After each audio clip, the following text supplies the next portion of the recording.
Louvamos ao Senhor por esta conferência em Ribeirão Preto, que praticamente Nous louons le Seigneur pour cette conférence à Ribeirão Preto do et pratiquement tous les participants onde já chegaram a 1.000 sont de l'État de Sao Paulo e estava et les inscriptions sont arrivées à 1100 personnes. se no ano que vem a conferência Et je parlais avec les frères qui sont ici. Si l'année prochaine, la conférence à Ribeirão Preto, das conferências elle sera insérée dans l'agenda positif de nos conférences vamos régionales, para outras regiões também virem para cá. nous devrons l'ouvrir pour d'autres régions pour qu'ils viennent aussi ici. 2.000 pessoas. Et alors, nous devrons louer un auditoire, une place pour au moins 2000 personnes. Parce que plusieurs voudront venir, les autres qui vivent dans d'autres régions. Mais grâce au Seigneur, Tantas coisas que ainda estavam, et qu'il est en train de nous montrer, especialmente il est en train de nous révéler plusieurs choses qui étaient cachées, principalement de Atos dos au Apóstolos, sujet de ce que nous avons abordé uma coisa et au temps des actes des apôtres. até misteriosa. Et c'est devenu quelque chose de très difficile de comprendre et même mystérieuse.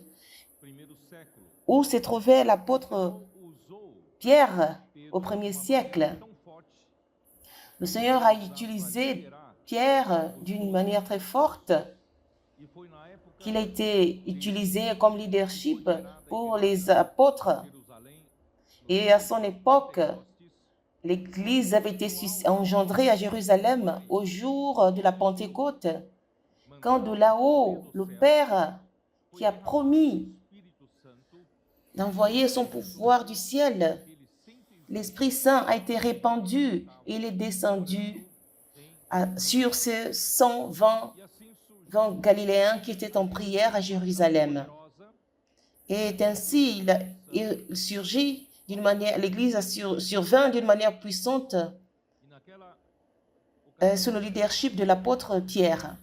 Pedro, ele Et à cette même occasion, liderava pela sua própria capacidade. Pierre, O Senhor o usava il ne conduisait pas l'Église par sa propre capacité, de Deus que trazia mais le Seigneur l'utilisait pour ministrer la parole de Dieu toda aquela obra et il apportait la puissance de l'Esprit da vida da igreja pour accomplir toutes les œuvres qui se passaient au commencement de l'Église à Jérusalem. Et cette phase merveilleuse, de ouro da igreja, da vida da igreja, c'était l'époque auréa, une époque d'or de modelo para de la vie de l'Église et jusqu'aujourd'hui. Atos 2, Elle est comme un modèle pour nous, muito principalement et spécialement Acte 2,42 que nous utilisons beaucoup comme notre modèle.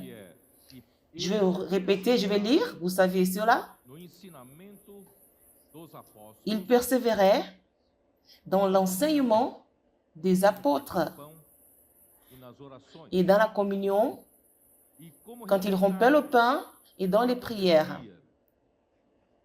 Et comme résultat, eles, qu'est-ce qui s'est passé?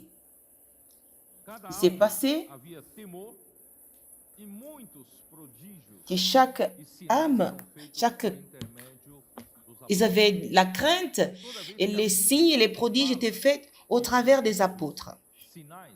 Et à chaque fois que la Bible dit qu'elle nous parle des prodiges et des signes, des miracles, Coisas que o homem consegue fazer. soyez-en sûrs que ce ne sont pas Deus faz des choses que les hommes peuvent faire.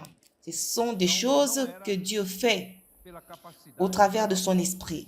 mas o Espírito Ce n'était pas par la capacité des apôtres, para agir, mais l'Esprit Saint, il avait la liberté d'agir dans l'Église todos os parce qu'il persévérait dans l'enseignement des apôtres. tudo em comum, Et tous ceux qui ont cru étaient ensemble. Ils avaient tout en commun. Ils vendaient leurs propriétés et leurs biens. Ils les distribuaient justamente no meio de povo judeu et ils partageaient le produit entre tous selon les besoins de chacun. C'était amor et au milieu d'un peuple juif. e o Senhor, pelo poder do Espírito, Et ceux qui avaient un amour spécial pour l'argent, et par le pouvoir de l'esprit, le Seigneur a fait en sorte qu'ils se sont détachés de leurs biens matériels, de leurs richesses. Et c'est un travail réellement de l'esprit, ce fut un grand miracle. Non pas seulement cela, mais tous les jours, jour à jour, après jour, ils persévéraient. Ils étaient chaque jour tous ensemble assidus au temple, ils rompaient le pain dans les maisons et prenaient leur nourriture. Et à cette époque-là, cette vie d'église, ils le vivaient tous les jours. Ce n'était pas seulement les week-ends, mais ils vivaient cette vie chaque jour intensément, la vie de l'église. Ça ne veut pas dire qu'ils ne travaillaient pas, ils travaillaient. Mais leur vie d'église, la vie d'église, c'était leur vie. En louant Dieu et trouvant grâce auprès de tout le peuple, et le Seigneur ajoutait chaque jour à l'église ce qui était sauvé. Et je ne veux pas aller plus loin à ce sujet. Vous savez que cette vie d'église, ce début de vie d'église à Jérusalem, ce fut un début vigoureux, rempli d'esprit, rempli des signes et des prodiges. La parole était abondante et la parole croissait et le nombre de ceux qui étaient sauvés grandissait. Et tout était merveilleux en cette première période. Et pour raccourcir cette histoire, vous voyez que le Seigneur bénit beaucoup, mais le Seigneur avait besoin d'aller en dehors, de placer les Juifs qui étaient sauvés dans le corps de Christ par le moyen du baptême de l'Esprit Saint. Il avait aussi besoin d'introduire les gentils dans ce même corps de Christ. Et Dieu a honoré spécialement l'apôtre Pierre. Pierre a été utilisé dans Actes chapitre 10. Dieu l'a utilisé pour aller jusqu'à la maison de Corneille. Mais avant d'y aller, à Joppé, il a eu une vision. Et dans cette vision, il avait un linceul qui descendait. Et qu'est-ce qu'il y avait sur ce drap? Il y avait toutes sortes de quadrupèdes et des oiseaux. Et une voix lui disait, « Tue et mange. » Et Pierre a dit, « Jamais rien d'impur n'est entré dans ma bouche. » 3 fois. Et Pierre, et la voix lui dit, « Ne considère pas impur ce que Dieu a rendu pur. » Et les hommes qui sont venus de la maison de Corneille, ils ont frappé leur porte pour leur parler de la parole de Dieu dans la maison de Corneille. Et de cette façon, les gentils ont écouté la parole, ils ont cru et l'Esprit Saint a été répandu sur ceux qui ont cru, les gentils, les païens, et symboliquement, ces païens ont été introduits dans le corps de Christ. Et le Seigneur a utilisé cela par l'intermédiaire de Pierre, grâce à Dieu. Et cependant, l'ennemi de Dieu, il a commencé à travailler. Parce que les choses avançaient beaucoup. Et le royaume de Dieu avançait, il prospérait. Alors à Jérusalem, quand Pierre revenait de la maison de Corneille, voyons ici, dans Actes, au chapitre 11, au verset 1, dit que les apôtres et les frères qui étaient dans la Judée apprirent que les païens avaient aussi reçu la parole de Dieu. Et lorsque Pierre fut monté à Jérusalem, les fidèles circoncis lui adressèrent des reproches en disant, « Tu es entré chez des incirconcis et tu as mangé avec eux. » Pour les Juifs, cela était interdit. Un Juif ne pouvait pas manger dans la maison d'un incirconcis, dans la maison d'un païen. Et ils ne pouvaient ni manger avec eux. Ils sont allés pour reprendre, pour reprocher Pierre. Et Pierre a dit, c'est l'Esprit Saint qui m'y a conduit. Et l'Esprit Saint a confirmé, il les a baptisés pour le corps de Christ. Et les païens, et quand ils ont entendu cela, les autres, ils ont été dans la paix. Mais après cela, je ne vais pas rentrer dans les détails. L'église d'Antioche, elle a été suscitée pour prêcher l'évangile aux Grecs. Alors, la première église des païens a été engendrée. Barnabé a été envoyé à l'église à Jérusalem pour prendre soin et pour vérifier si réellement cette église était l'œuvre de l'Esprit. Et Barnabé a confirmé, il a pris Saul qui était à Tarse vers l'Antioche, oui. Et tout cela dans Actes chapitre 11. Et qu'est-ce qui se passe au chapitre 13?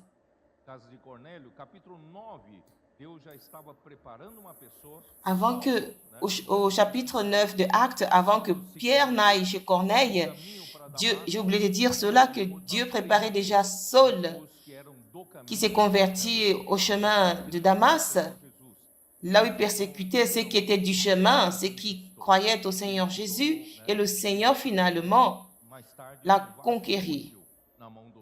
Et il est devenu, plus tard, un vase utile dans les mains du Seigneur.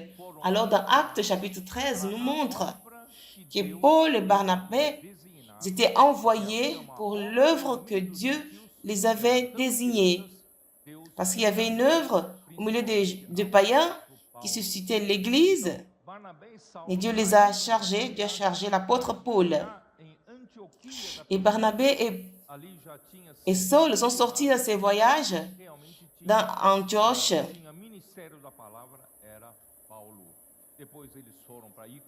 Et là, ça avait été confirmé qui avait le ministère de la parole, que c'était Paul. Ils sont allés à Derbe, à Lystre. Et quand ils sont revenus à Antioche, ils ont perçu quelque chose qui était anormal. Au chapitre 15, plusieurs individus qui sont descendus de la Judée, ils enseignaient des frères. Il a dit, si vous ne vous concisez pas, vous ne pouvez pas, selon la coutume de Moïse, vous ne serez pas sauvés. Et cette affirmation, c'est un absurde. Le salut vient par la grâce. Le salut vient par la foi en Jésus-Christ. En dehors de croire en Jésus pour être sauvé, tu n'as pas besoin de faire quelque chose ou de répondre aux autres exigences. Tu ne dois pas être circoncis et tu n'as pas aussi besoin de pratiquer la loi de Moïse, sinon Christ serait mort en vain. Si vous pratiquez la mort de Moïse, et si cela pouvait atteindre le salut, alors ça ne servait à rien que Christ soit venu, qu'il soit mort pour nos péchés. Ou faire en sorte que notre vieil homme meure et la régénération, nous vivons aujourd'hui par l'Esprit, par ce nouvel homme. Et au verset 5 de Acte 11, nous dit, les regards fixes, il est important qu'ils puissent observer la loi de Moïse. En ce qui concerne les païens qui ont cru au Seigneur Jésus, la circoncision et garder la loi de Moïse. Et à partir de ce moment, nous savons qu'il y a eu une réunion.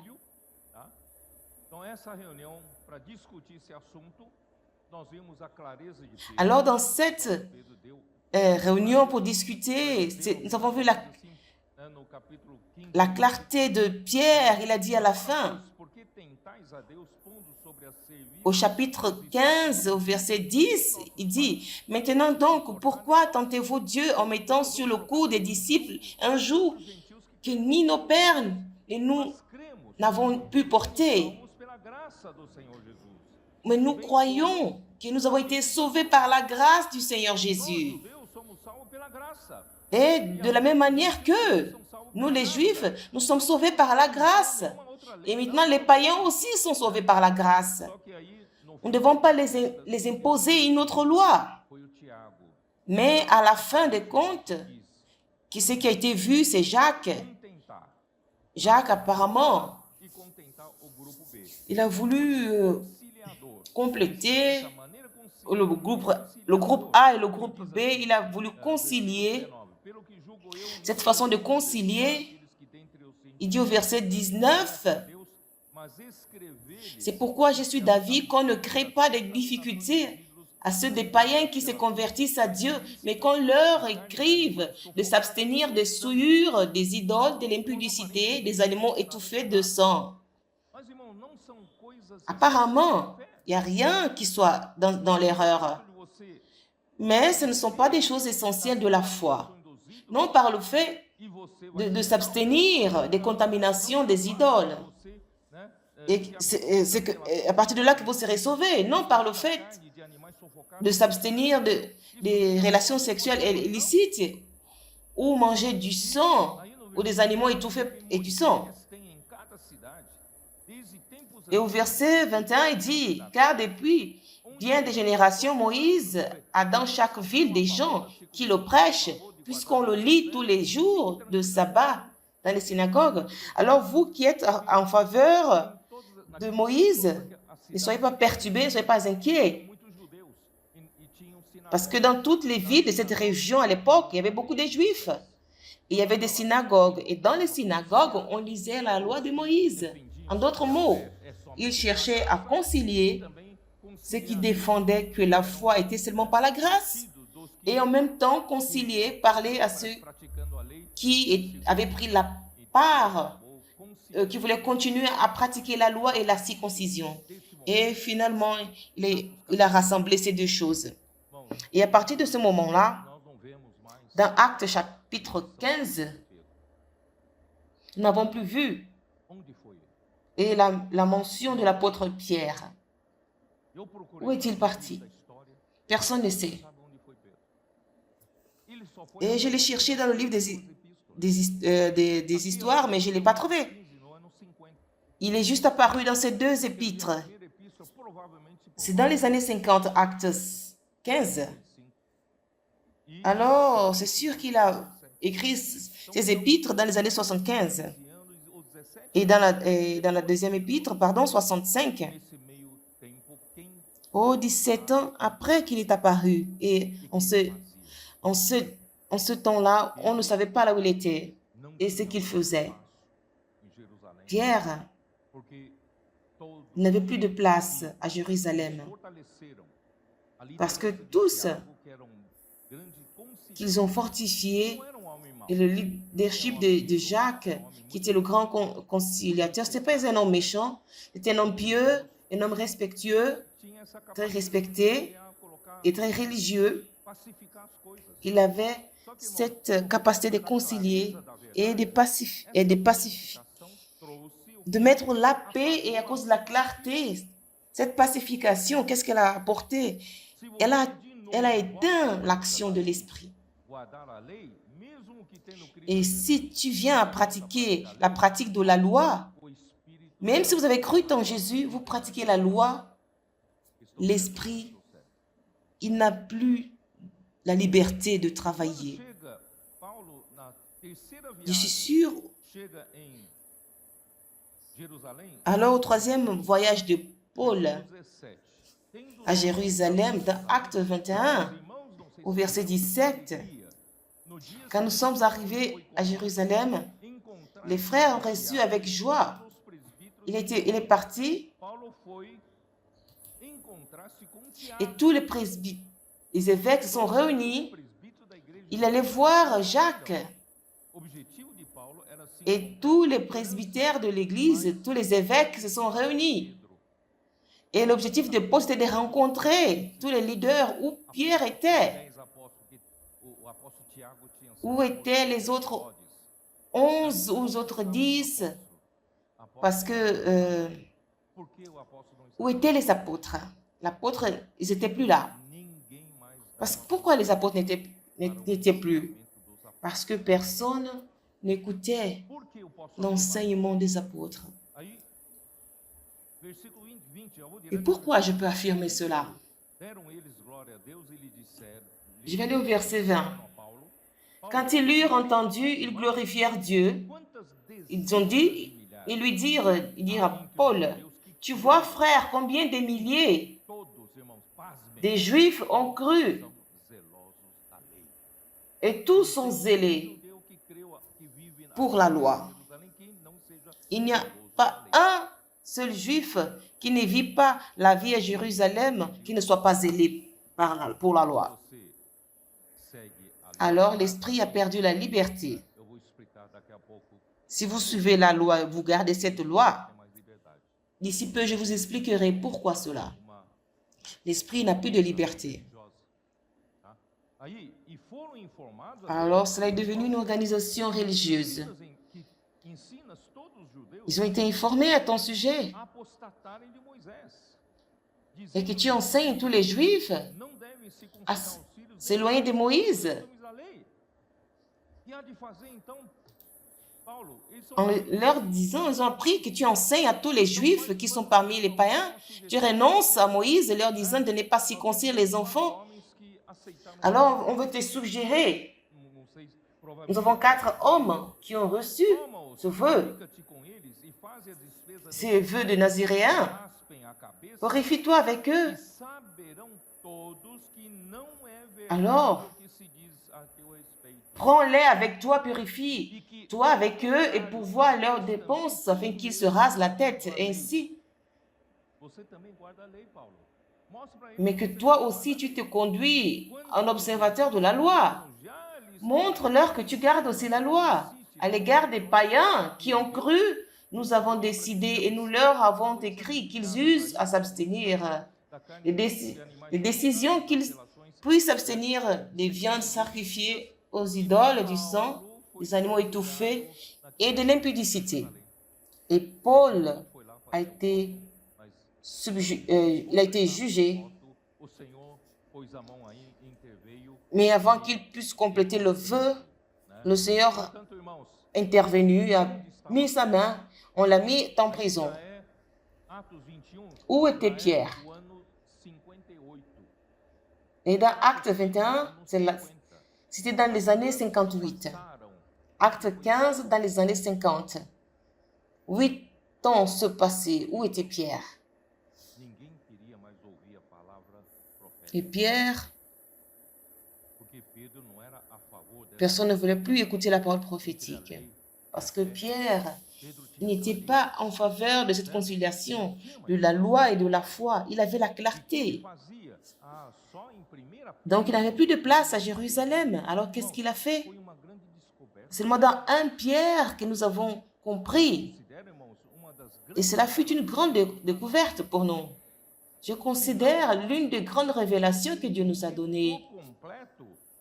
Sinon, on n'allait pas comprendre au complet ce qui s'est passé au temps des actes des apôtres. Et c'est alors, nous avons compris dans l'épître de Pierre.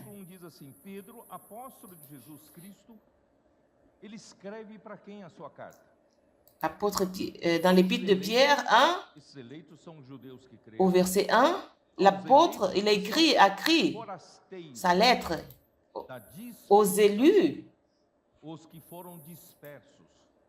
étrangers dispersés dans le pont, ceux qui étaient dispersés, pas ceux qui étaient à Jérusalem, mais ceux qui étaient les étrangers qui étaient dispersés dans le pont, dans la Galatie, la Cappadoce, l'Asie et la Bithynie.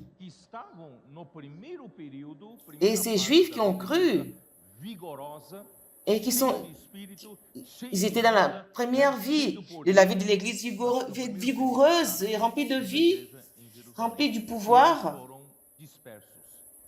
dans le premier moment de la vie de l'Église. Ils ont été dispersés. Et Paul, comme à Jérusalem, personne ne voulait plus écouter sa parole. que Dieu lui avait commissionné. Donc, il est allé quelque part. Dans 1 Pierre, il paraît que cela avait été écrit à Babylone et certains affirment que Babylone était considéré comme Rome. Mais personne ne sait dire exactement où il était. Mais ce n'était pas Jérusalem.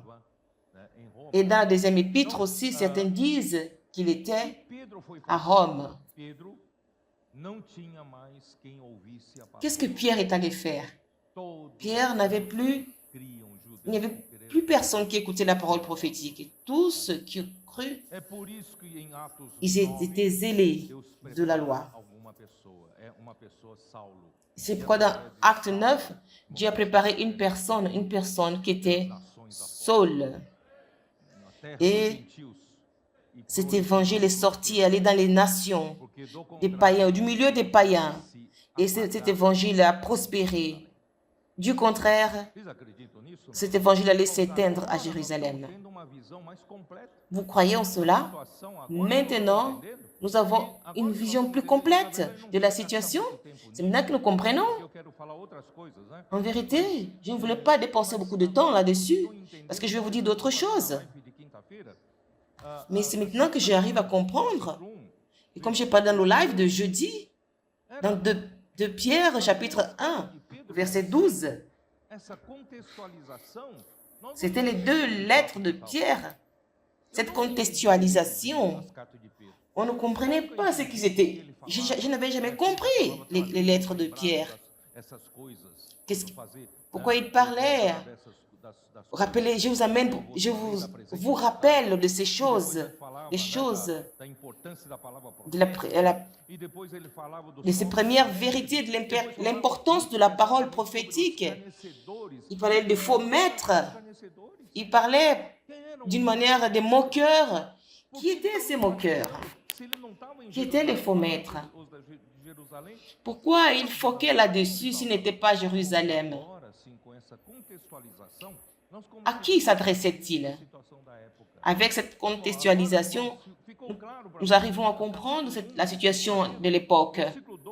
Maintenant, c'est clair pour moi. Au chapitre 1 de 2 Pierre, verset 12, j'ai lu ça dans le live. Pour cette raison, je serai toujours prêt pour vous amener de croire à ces choses, même si vous êtes sûr de cette vérité. Pourquoi Pierre il était désespéré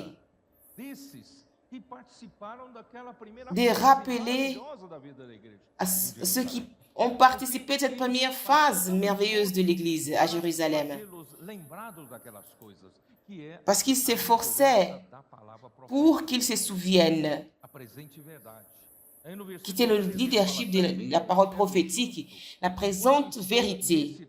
Au verset 13, et pendant que je suis vivant, rappelez-vous, pourquoi ce souvenir? C'était des paroles dans cette première phase de la vie de l'Église. L'Esprit avait la liberté, il a prospéré dans la vie de l'Église. Ce sont des souvenirs que Paul voulait ramener les frères à cette parole. Et pendant que je vive, je vais m'efforcer, je vais vous rappeler de ces choses. Parce qu'il avait la certitude que la pratique du judaïsme de l'Église n'allait pas prospérer. Et cela ne prospérait pas. Même s'il y avait des dizaines, il y avait des milliers des Juifs, mais l'Esprit Saint ne réalisait plus. Ce n'est pas le nombre de personnes, c'est l'opération de l'Esprit. Il dit que ce que je laisse, qui m'a révélé. Je suis en train de partir, j'ai peu de temps. Je sais que je quitterai subitement. Mais je vais m'efforcer diligemment à tout moment. Après mon départ, vous conservez les souvenirs de ces choses. Sans cette contextualisation, on n'arrive pas à se souvenir de quoi? Se souvenir de l'enseignement des apôtres, qui a fait en sorte que l'Église a prospéré. Au chapitre 3, il dit, versets 1 et 2, il dit, « Voici déjà, bien-aimés, la seconde lettre que je vous écris dans l'une et dans l'autre. Je cherche à éveiller par des avertissements votre sainte intelligence. » Des souvenirs. Encore, il parle de souvenirs. La parole que le Seigneur avait utilisée, l'apôtre, pour parler. Et c'est cette parole qui fait l'œuvre de Dieu, cette parole qui amène le pouvoir, la puissance. Elle prospère. Et vous avez une sainte intelligence. Vous n'avez pas été trompé et je parle aux gens qui ont une pensée saine. Verset 2, afin que vous vous souveniez des choses annoncées d'avance par les saints prophètes, tout ce que Pierre a mené à l'Église, faisant en sorte que l'Église réparte à écouter ce que le Seigneur a parlé au travers des prophètes, même de l'Ancien Testament. C'était des vrais prophètes qui ont parlé de la parole de Dieu, les paroles des avertissements, des commandements, afin que vous vous souveniez des choses annoncées d'avance par les saints prophètes et du commandement du Seigneur. Et s'il parlait seulement du commandement du Seigneur, vous pouvez comprendre, commandement de Dieu. Il a dit du Seigneur et Sauveur. Là, il n'y a pas d'erreur. Donc là, il se réfère au Sauveur Jésus-Christ, au commandement du Seigneur et Sauveur enseigné par vos apôtres. Excusez-moi de le dire. Ceux qui sont à Jérusalem aujourd'hui ne sont pas des apôtres. Vous avez reçu l'enseignement saint des apôtres. Vous avez expérimenté la puissance de l'Esprit par les apôtres. Qu'est-ce que je veux dire avec tout ça? Allons dans Galates chapitre 3, que nous avons lu. Je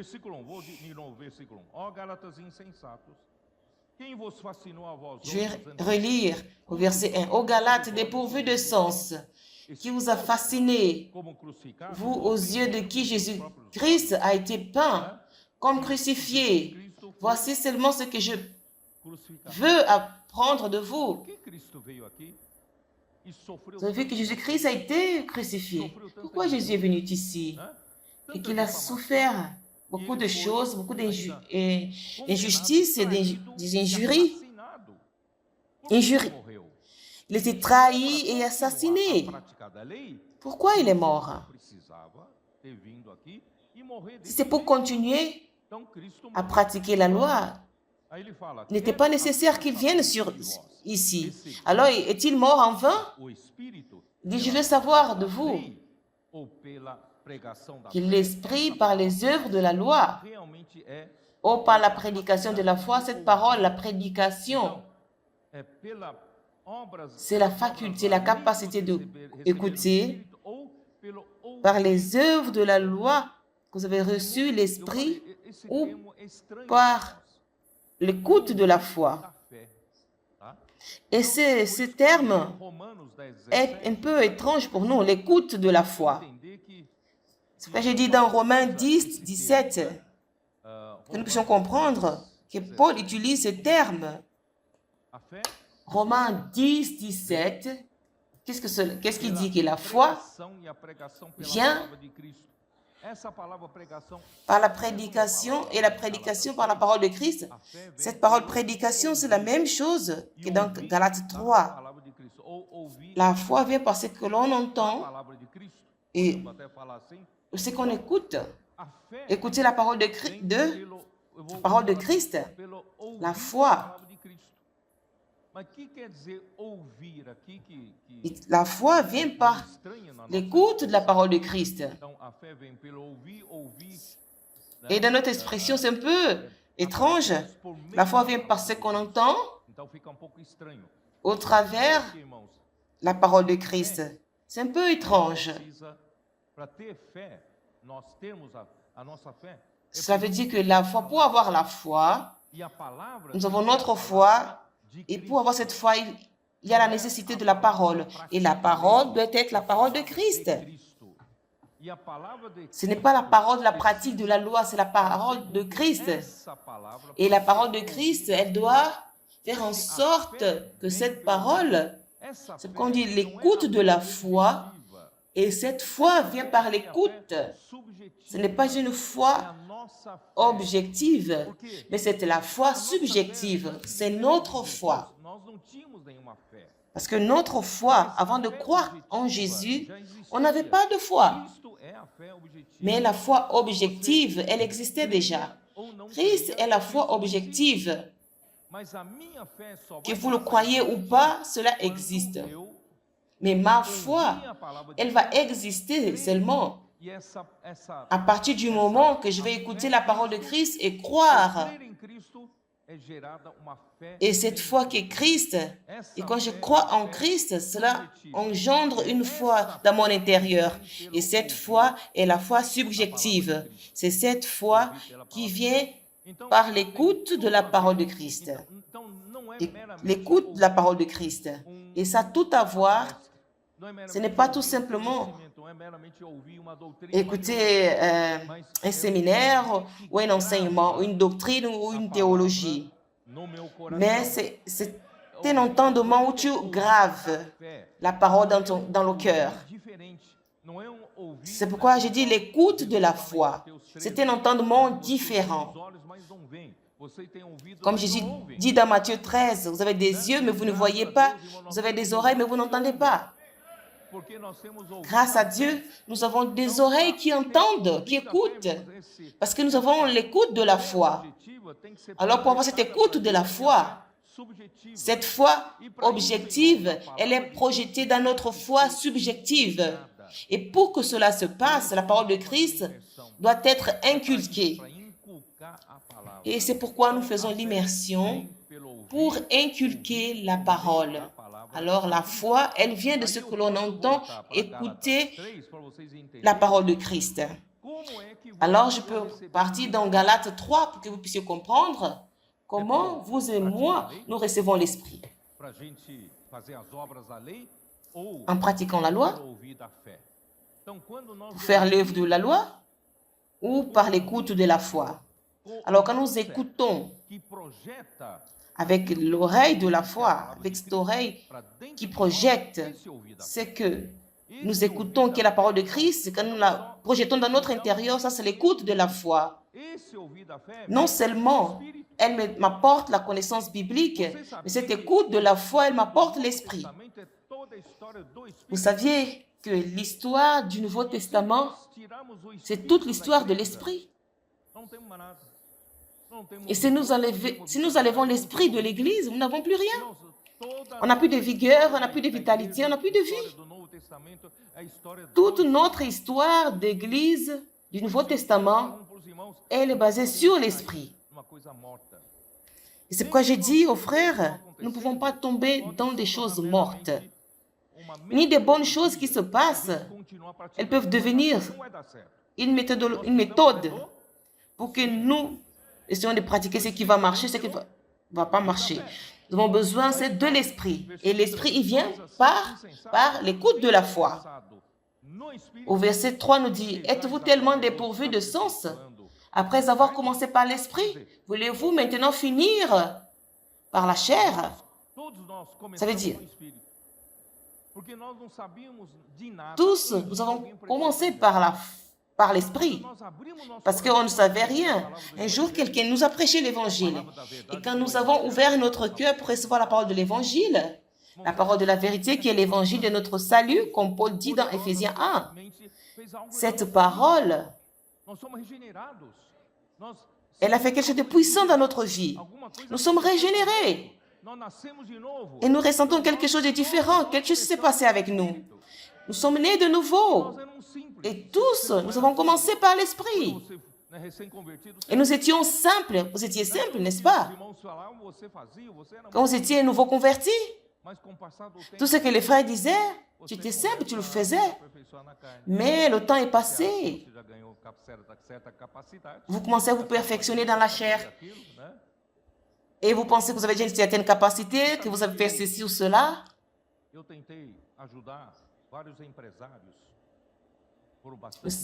Savez-vous que j'ai voulu, j'ai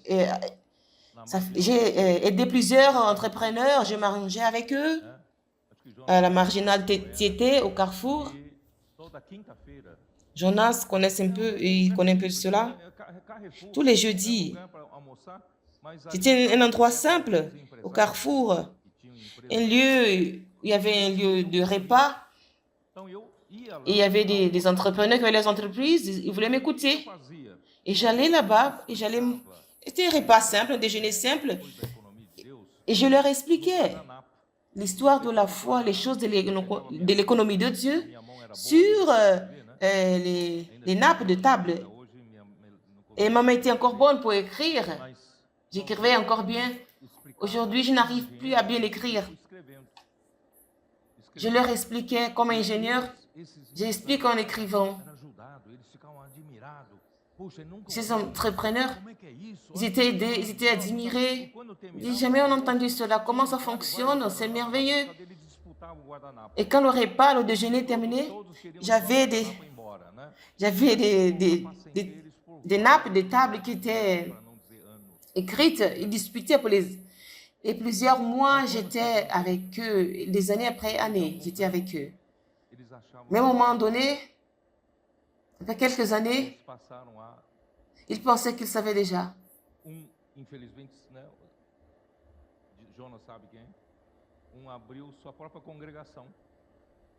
Jonas sait de quoi je parle. L'un d'eux a ouvert sa propre congrégation. Il pensait qu'il connaissait beaucoup la Bible. Il avait des pouvoirs économiques. Les entrepreneurs, ils ont d'argent, les hommes d'affaires. Et l'un après l'autre, ils pensaient qu'ils étaient capables. Et cette histoire, ça c'est l'histoire de l'humanité, dans l'histoire de l'Église. À un moment donné, au début, nous sommes tous simples. Nous commençons par l'esprit, mais après, je suis déjà un maître. Je connais la Bible. Je sais prêcher. Les gens m'admirent de la même façon. Et Pierre, quand tu prêchais, maintenant les gens admirent aussi ce que je leur dis. Ils étaient heureux. Et nous finissons, nous perfectionnons la chair. Alors prenez soin de cela. Un exemple. Le Seigneur a suscité les adolescents. Et la puissance de la vie est sur eux. Ce n'est pas sur eux. Où est la source d'énergie de vie? Pourquoi ils sont remplis d'énergie? Parce qu'ils sont simples. Ils aiment la parole. Le jour qu'ils ne seront plus simples, même étant jeunes, la source d'énergie s'arrêtera. Et vous, qui utilisez cela comme un instrument, si vous prenez ces outils comme une méthodologie, maintenant je sais déjà comment faire une réunion de l'église. Avant, c'était comme ça, n'est-ce pas, Jonas? Oh, Seigneur Jésus. Oh, Seigneur Jésus. Maintenant, cette allée va parler de la strophe 1 et celle-ci 3, 2. Maintenant, ce frère va terminer la prière, va terminer la réunion. Et celui-ci va faire ceci. C'était comme ça.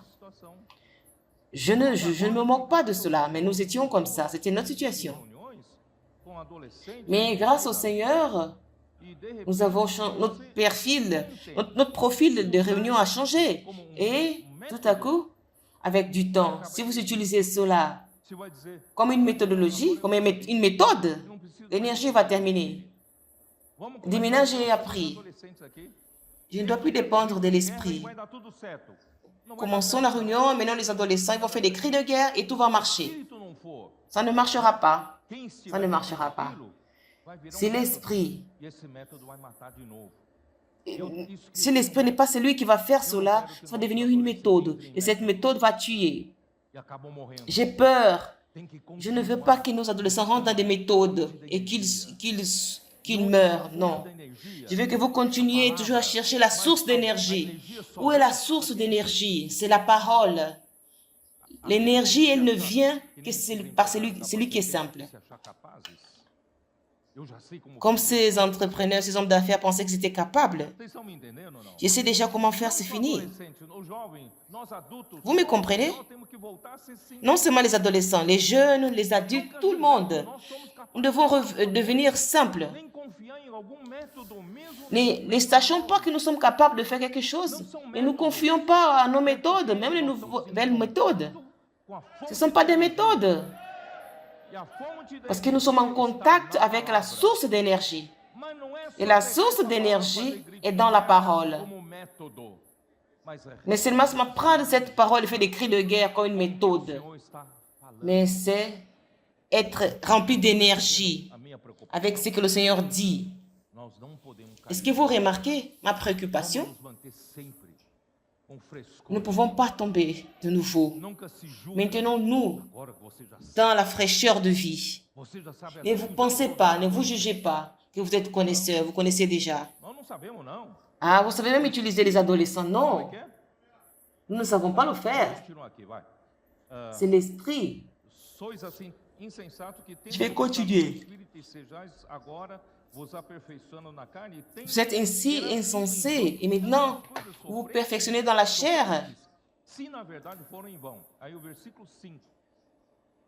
Êtes-vous tellement dépourvu de sens après avoir commencé par l'esprit? Voulez-vous vraiment finir par la chair? Au verset 5, c'est lui qui vous accorde l'esprit et qui opère des miracles parmi vous. Le fait-il donc par les œuvres de la loi ou par la prédication de la foi? Qui concède l'esprit? C'est le Seigneur qui nous accorde l'esprit. Le Seigneur est celui qui accorde l'esprit. Il est celui qui opère des miracles au travers de l'esprit. Nous ne sommes pas les propriétaires, nous n'avons pas une patente. Nous devons dépendre du Seigneur à tout instant.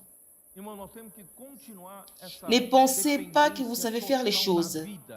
Nous devons continuer à dépendre totalement de la vie. Quand il n'y a pas l'énergie de vie termine, nous devenons une religion. Tu deviens une œuvre de la loi. Vous me saisissez? Jusqu'à ce que le Seigneur revienne, nous ne pouvons pas permettre de retomber dans la pratique de la loi, ni terminer nous attacher à la chair, mais nous devons être dans l'esprit tout moment. Seigneur Jésus.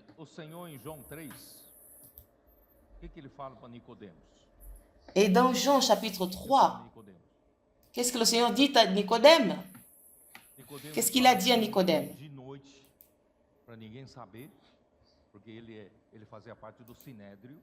Et Nicodème est allé dans la nuit parce qu'il faisait partie du Sanhédrin. C'était l'un des leaders des Juifs. Il a dit au Seigneur, Rabbi, nous savons que tu es maître parce que personne ne peut faire ces signes, des miracles, si Dieu n'est avec lui. Les œuvres de la loi, elle n'arrive pas à faire ces choses. Mais l'Esprit arrive à le faire. Et tout ce que l'Esprit fait est quelque chose qui est surnaturel. Et quelque chose que vous n'arrivez pas à le faire. Et si vous voulez monter l'œuvre de Dieu au niveau humain, ça ne sortira pas de cette place. Mais vous devez faire l'œuvre au niveau de l'esprit, de la part de Dieu. Nous savons que tu viens de Dieu parce que personne ne peut faire ces choses si Dieu n'est avec lui. Pourquoi tu es différent? Pourquoi tu as cette puissance? Pourquoi tu arrives à faire des choses?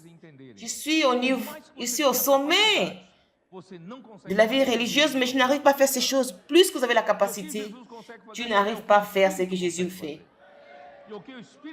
Et ce que Jésus arrive à faire, c'est ce que l'Esprit arrive à faire.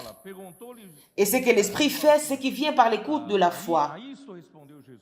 Em verdade te digo, se alguém não nascer de novo, não pode ver o reino de Deus.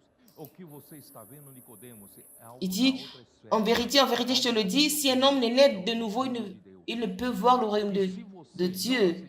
Ce que tu vois, Nicodème, c'est quelque chose qui vient du royaume de Dieu.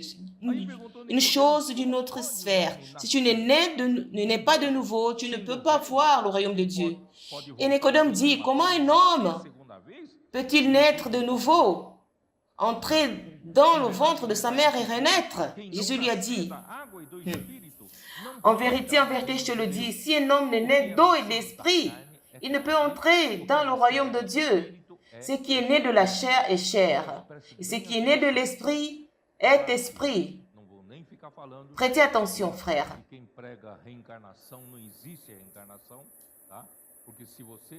Et je ne veux pas parler de la réincarnation qui prêche cela. Parce que si tu pouvais être réincarné, même si tu peux réincarner, mais ce sera toujours la chair. C'est la chair. Elle ne fait rien de bon pour Dieu. Alors tu as besoin de naître d'eau et d'esprit. Cela veut dire, dans l'Église, dans le Nouveau Testament, tous ceux qui sont nés de nouveau sont esprits. Alors notre vie, toute notre vie doit être une vie qui dépend totalement de l'esprit. Est-ce que vous me saisissez? Vous et moi n'avons pas la liberté de vivre la vie chrétienne sans être dans l'esprit. Parce que nous sommes nés de l'esprit et nous sommes esprits. Il dit ceci, ne t'étonne pas que je te dise qu'il importe que tu ne t'étonnes pas que je t'ai dit, il faut que vous naissiez de nouveau. Le vent souffle où il veut et tu entends le bruit, mais tu ne sais d'où il vient ni où il va. Il est ainsi de tout homme qui est né de l'esprit. En d'autres mots, mes frères, nous tous, nous n'avons pas une logique qui est prête. Tous nous devons dépendre, vivre en dépendant de l'esprit. Nous sommes nés de l'esprit et nous devons marcher comme le vent. Nous ne connaissons pas le prochain pas. Vous croyez que moi, pour donner ce message, je n'étais pas prêt? Est-ce que vous le croyez? Et vous avez remarqué que ce premier message, dans une conférence régionale, je n'ai pas mis de titre. Vous avez remarqué cela? Je n'ai pas mis de titre. Vous ne pas restreindre l'esprit. Parce que parfois, avant de venir ici, l'esprit, il me donne un sentiment, il dit fais ceci, fais cela. Nous allons apprendre à marcher comme du vent. Le vent, il souffle là où il veut. Tu entends sa voix, tu sais qu'il est là. Mais tu ne sais pas d'où il vient, d'où il va.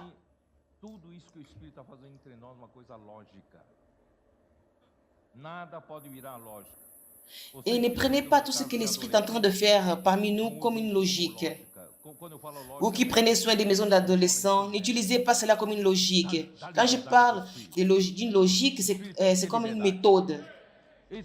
Laissez, donnez la liberté à l'esprit. Laissez l'esprit avoir la liberté. Laissez-le vous conduire. Il peut faire de grandes choses.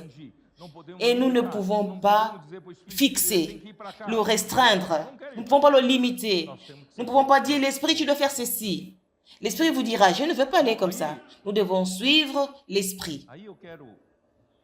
Et à partir de là,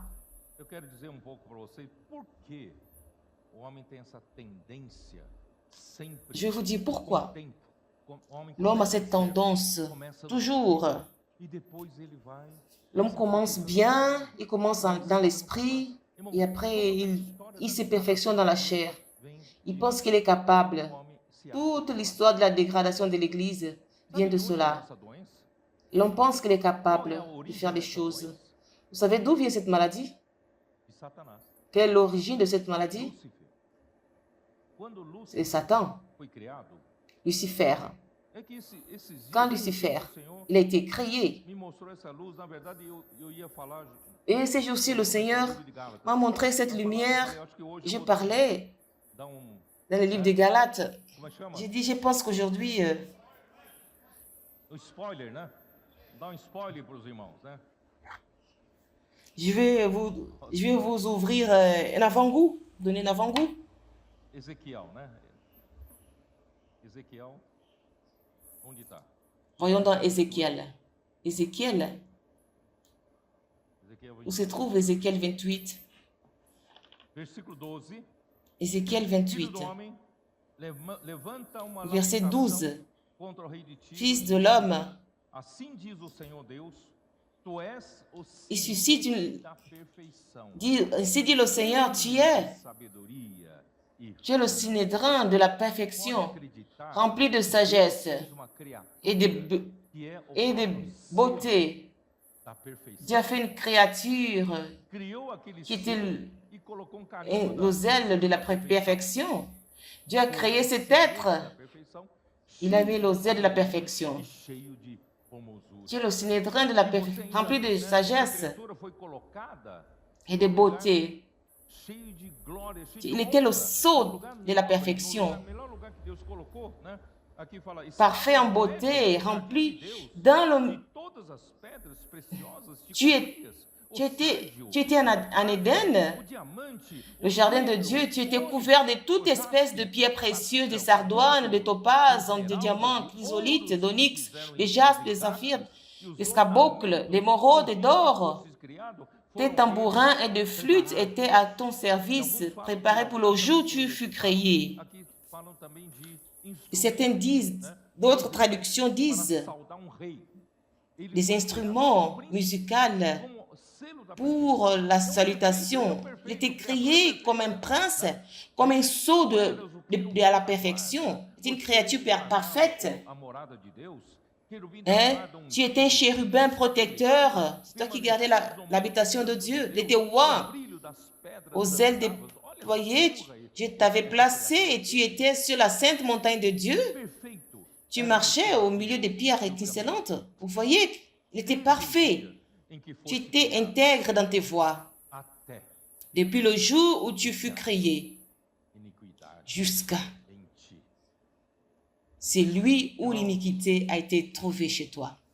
Esse é o perigo. Mes frères, Todo ser criado, ça c'est le danger. eu e você, De tout être qui a été créé, il court ces risques. pecados, Vous et moi, spécialement, nós corremos risco. nous qui avons été piqués par ces Por isso, venins, nesses 19 séculos da nous, degradação da nous igreja, courons ce risque à tout moment. essa doença En ce 19e siècle de la dégradation de l'Église, do homem caído, cette maladie não se conseguiu levantar est da igreja dans le sang de l'homme déchu. vontade do Senhor. Mas agora chega. Et l'Église, on n'a pas encore arrivé à la susciter pour qu'elle fasse la volonté de Dieu. Maintenant, ça suffit. Ça fait déjà plus de 20 siècles. Maintenant, l'heure est Qual o arrivée caminho? de trouver le chemin. Manter-se humilde, Quel est le chemin? simples, De se maintenir humble, espírito total. simple Mas eu vou continuar aqui. et dépend totalement de l'esprit. Eu não vou nem Je vais ler o continuer. versículo 16 para ganhar tempo. Versículo 17. Elevou-se o teu coração. Je ne vais pas lire le verset 16, je vais lire au verset 17. Ton cœur s'est élevé à cause de ta beauté. Por causa Tu as corrompu do teu resplendor. ta sagesse Lancei-te por terra, par ton éclat. dos reis te pus, Je te jette par terre. contemplem. Je te livre en spectacle au roi. Justiça do teu comércio, Par la multitude de tes iniquités, par l'injustice de ton commerce, tu as profané tes sanctuaires. Et j'ai fait sortir du milieu de toi un feu qui te dévore. aos olhos de todos, Et je te réduis en cendres sur la terre, aux yeux de tous ceux qui te regardent. a perfeição, Tu peux croire, cheio de quelqu'un qui a été créé comme un sceau de la perfection, rempli de sagesse et de beauté, il sera réduit Por isso, en não cendres. não vá para esse caminho. Alors ne prenez pas ce chemin. E não contente com isso, Ne prenez pas ce chemin. que ele fez com o homem, em Gênesis 3. Et ne vous contentez pas de cela. O que ele fez? Ce qu'il a fait avec l'homme dans Genèse chapitre 3. O que ele fez? Qu'a-t-il fait? Gênesis 3. C'est justement cela. Quando ele, Qu'a-t-il fait? a serpente enganou Eva. Genèse 3. Qual foi a armadilha aí? Quand le serpent a trompé Ève, Qual foi a quel armadilha? fut le piège? Dans ce même principe, quel fut le É piège? assim que Deus disse, não comereis de toda sorte do jardim, capítulo 3 de Gênesis.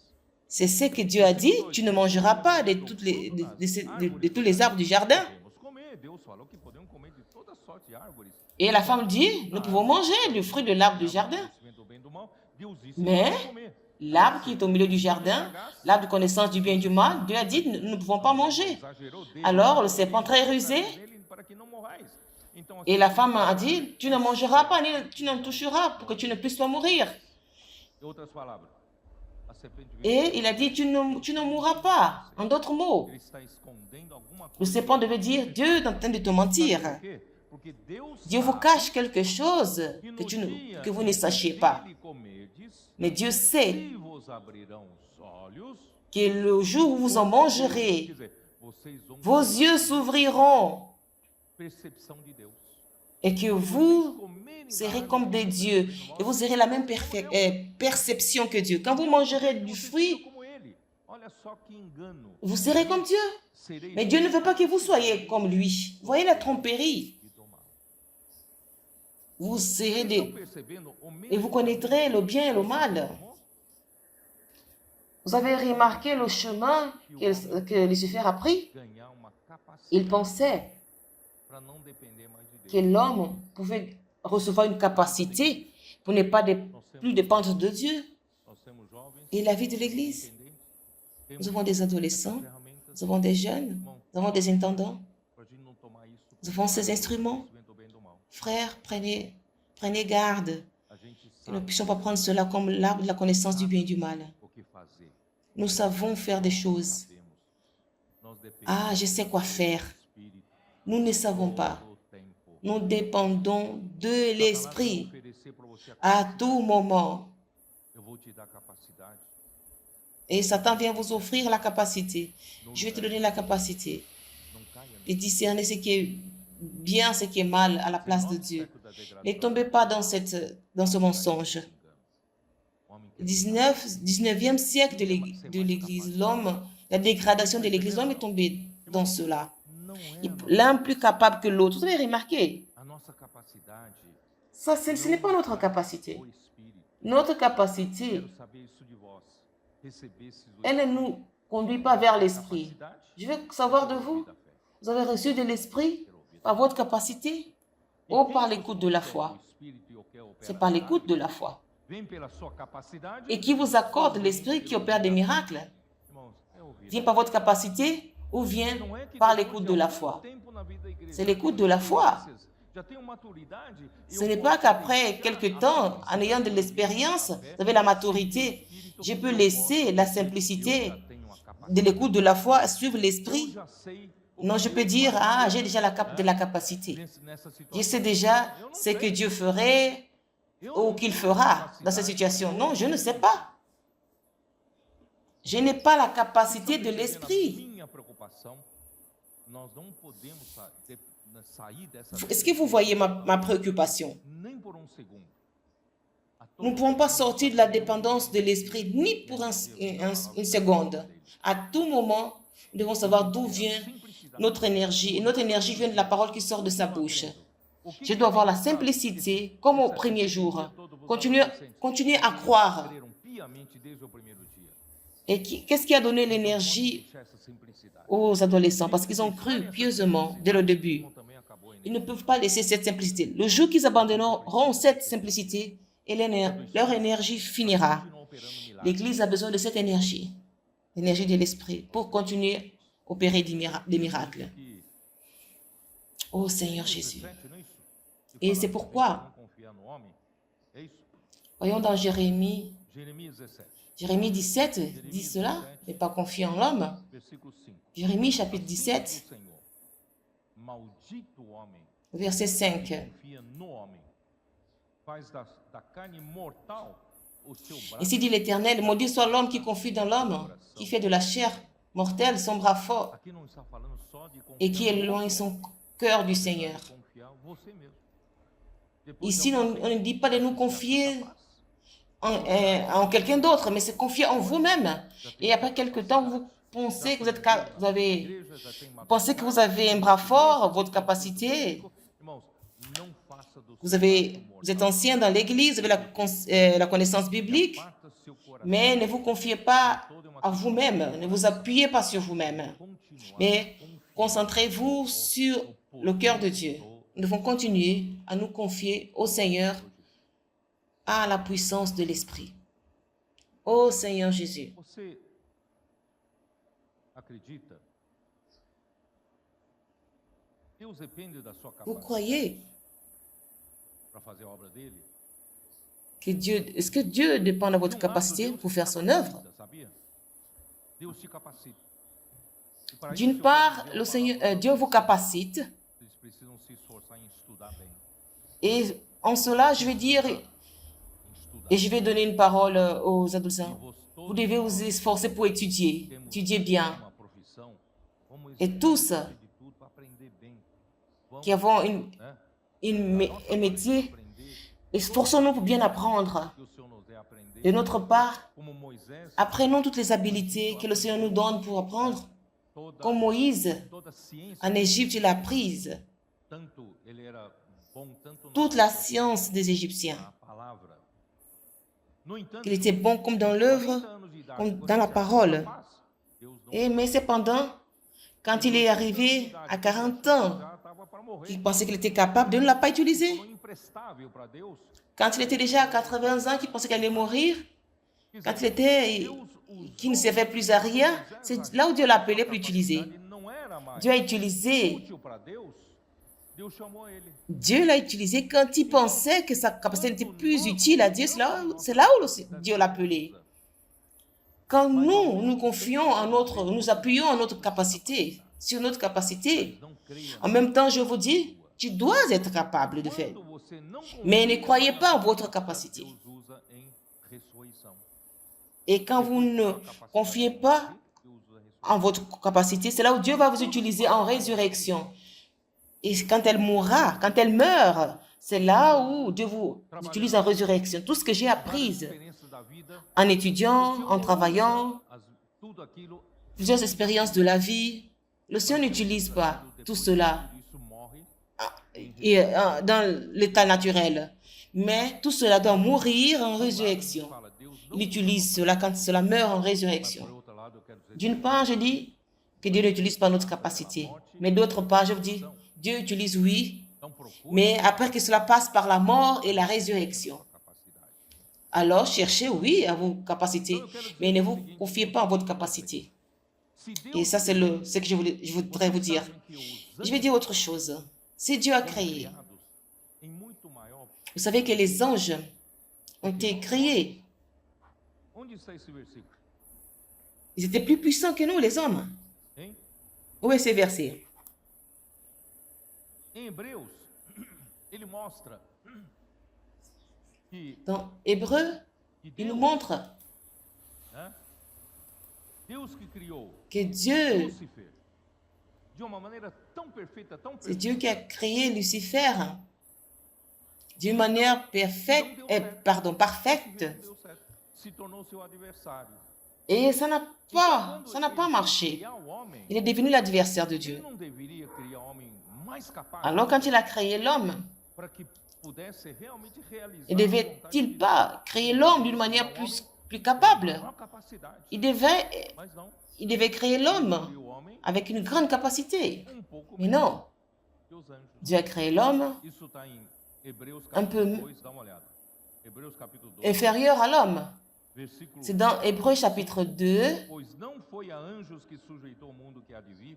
au verset 5. Falando, antes alguém En effet, ce n'est pas des anges que Dieu a soumis le monde à venir dont nous parlons. ou o filho do Or, quelqu'un a rendu quelque part ce témoignage. Qu'est-ce que l'homme pour que tu te souviennes de lui? Ou le Fils de l'homme pour que tu prennes soin de lui? Tu l'as fait abaisser pour un peu de temps au-dessus des anges. Nós somos menores que Nous avons été faits au-dessus des anges.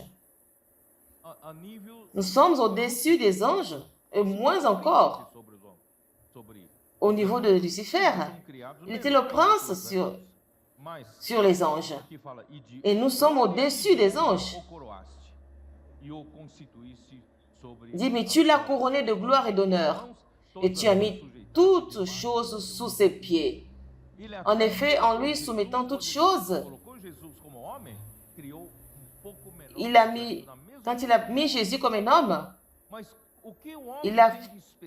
et Dieu a placé Jésus en dessous des anges, à la même place des hommes. Mais qu'est-ce que l'homme a de spécial? Pour faire ce que les anges n'ont pas eu la capacité de faire. Pourquoi il a l'espérance en nous et que sa volonté soit faite? Pourquoi? Parce que pourquoi vous et moi?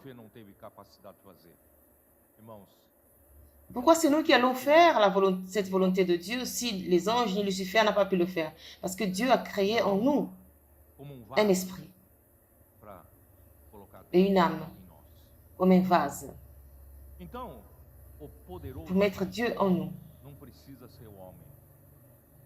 Alors, le Tout-Puissant, il n'a pas besoin d'être un homme. Le Tout-Puissant, c'est ce que l'on peut contenir quand il reçoit. Et le Tout-Puissant, c'est Dieu. Cependant, Paul dit dans 2 Corinthiens chapitre 4, vous vous souvenez? 2 Corinthiens 4. Nous avons 2 Corinthiens chapitre 4, nous avons ce trésor dans un vase d'argile pour que l'excellence du pouvoir appartienne à Dieu et pas à nous. Souvenez-vous, vous êtes un vase. C'est pour contenir Dieu. La puissance ne vient pas de vous, mais c'est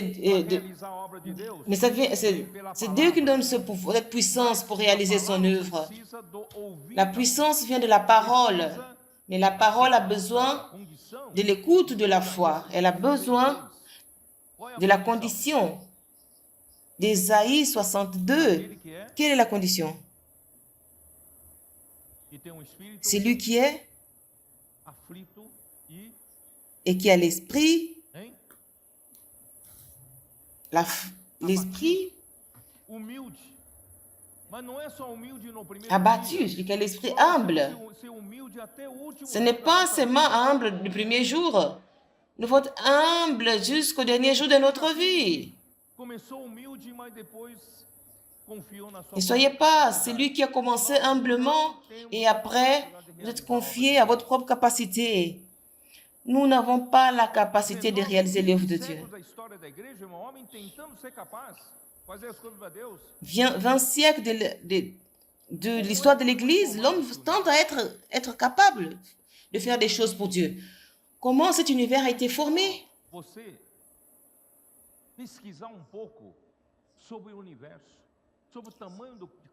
Faites un peu de recherches concernant l'univers, sur les cosmiques, l'immensité de cet espace, les étoiles, les astres et les éléments chimiques, comment ils sont produits dans les étoiles.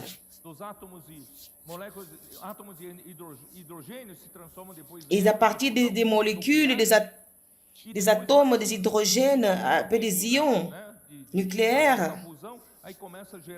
Et quand ça se forme, cette fusion, ça commence à engendrer d'autres composants, les autres éléments chimiques, jusqu'à arriver au carbone. Et si vous allez dans le monde de la quantité sous-atomique, des miniatures, et nous sommes tous formés des atomes, des électrons qui courent tout autour. Ils courent tout autour, ils ne s'arrêtent pas. Vous dormez, les électrons sont là. Et qui contrôle tout cela? Qui a formé tout cela?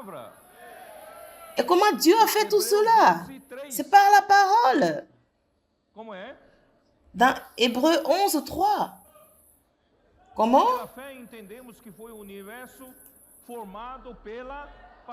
Par la foi, nous comprenons, en reconnaissant que le monde a été formé par la parole de Dieu, en sorte que ce qu'on voit n'a pas été fait des choses visibles. Quelle folie que l'homme pense qu'il est capable de faire l'œuvre de Dieu. Tu es capable de créer quelque chose. Dieu a créé tout cela avec la parole. Oh Seigneur Jésus.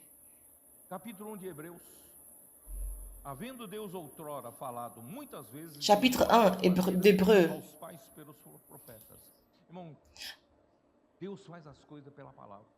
Après avoir autrefois à plusieurs reprises et de plusieurs manières parlé à nos pères et par les prophètes, Dieu a formé l'univers par la parole. Il soutient, au verset 3, et qui étant le reflet de sa gloire et l'empreinte de sa personne, et soutenant toutes choses par sa parole puissante.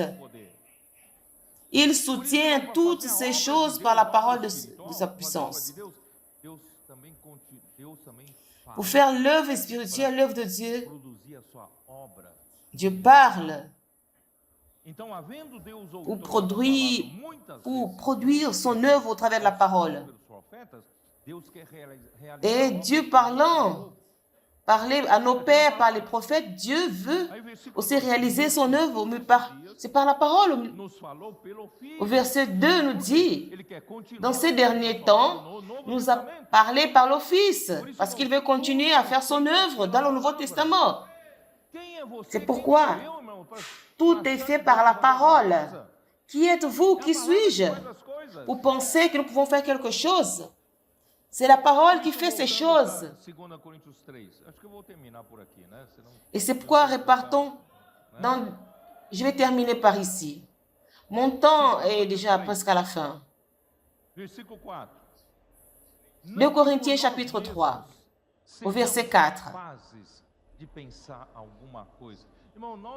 Cette assurance-là, nous n'avons que nous soyons nous-mêmes capables. Nous ne sommes pas capables de penser.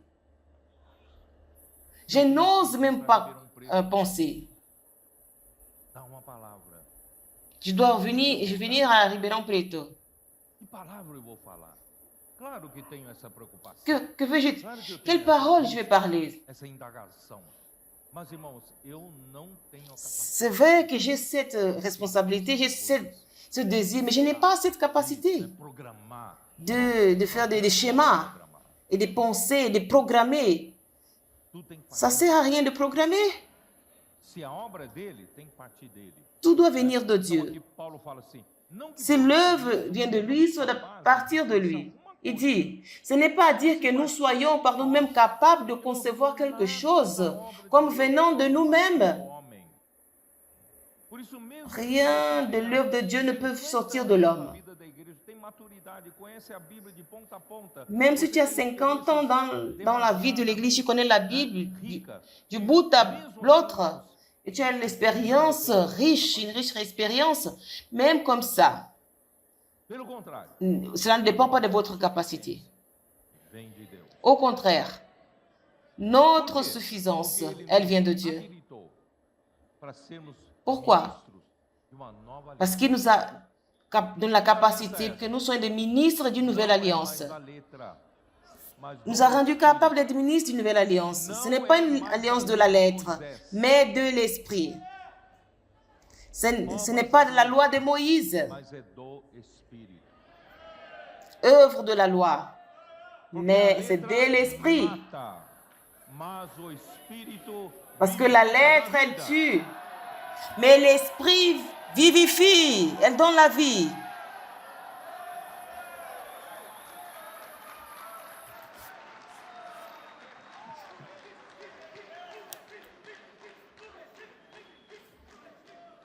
Só o Espírito é capaz de dar vida para o homem. Seul l'esprit est capable de donner la vie à l'homme. Ce que l'homme a besoin, ce n'est pas une grande connaissance ou une grande capacité que Dieu vous donne. Nous avons besoin de la vie pour faire réaliser l'œuvre de Dieu. Nous avons besoin de la vie. Parce que Dieu désire nous gouverner intérieurement et faire son œuvre au travers de nous. C'est pourquoi dans Genèse chapitre 2, Genèse chapitre 2 et 1, Dieu a créé l'homme pour gouverner la terre, l'assujettir. Et de quelle manière? Ce n'est pas en nous donnant la capacité. Il a mis au milieu du jardin l'arbre de vie. Et c'est pourquoi, dans l'Ancien Testament, c'était le temps de la loi. Paul l'a dit dans Galates. La loi a servi comme un pédagogue pour garder le peuple de Dieu sur terre. En attendant l'arrivée de Christ, quand Christ arrivait, la loi, elle n'avait plus, sera plus une servante, mais, et cette loi donnerait de la foi vers Christ. Et le peuple qui était donné à Christ et à la foi, il ne serait plus subordonné à la loi. Mais ces Juifs, ils voulaient à nouveau conduire le peuple à être sous la loi. Et quand le peuple était sous la loi, l'esprit ne peut pas travailler. Et c'est pourquoi Paul dit, le Seigneur nous a rendu capables d'une nouvelle alliance, nous a donné la capacité pour être ministre d'une nouvelle alliance. Et cette nouvelle alliance, c'est l'alliance de l'esprit. Et qui nous accorde l'esprit, c'est l'écoute de la foi qui nous maintient tous les jours en vivant dans la direction de l'esprit et touché par l'esprit, c'est la parole. C'est la parole qui est inculquée, la parole qui est faite dans l'immersion. L'immersion que nous faisons, les cris de guerre que nous faisons, ce n'est pas une méthode ou une méthodologie. Ce n'est pas une méthodologie de la réunion. C'est pour nous apporter la vie. Et pour que l'Esprit opère des miracles. Pour que Dieu fasse cette œuvre, qu'elle termine. La conclusion de cette œuvre pour qu'il revienne. Je vais m'arrêter ici. C'est cela. Amen. Jésus est le Seigneur.